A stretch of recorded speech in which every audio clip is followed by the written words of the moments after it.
So I think one of the trends in 2023 is implant removal and sometimes lift or capsulectomy surgery. So patients that have had implants for many years, some of them 10, 15, 20 years, want their implants removed. They want to go back to where they were before. And some patients require a lift at the same time, some don't. And many of them want their scar tissue capsule removed. And it could be for various reasons. Some patients are, more mature and they just don't feel the need to be so large in their breast and they just want the weight taken off their chest.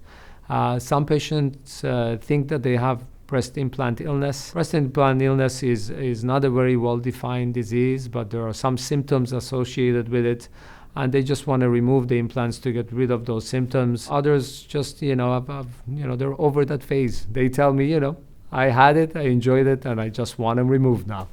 And so this is a very common procedure that we perform: implant removal, capsulectomy, and sometimes a breast lift. Now, the capsulectomy part, the removal of the scar tissue, is somewhat controversial because if the scar tissue is very normal, it's usually very thin and it's lining the inside of your muscle and chest wall.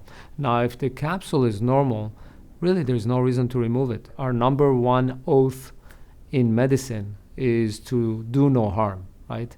And removing that thin capsule can cause harm. It can cause more bleeding. It can cause removal of breast tissue, muscle, damage to your ribs, chest wall, and we don't want to do that. If the scar tissue is thick, calcified, abnormal, causing discomfort, then yes, we remove the capsule. Sometimes we remove the entire capsule and the implant together, what's called an en bloc capsulectomy.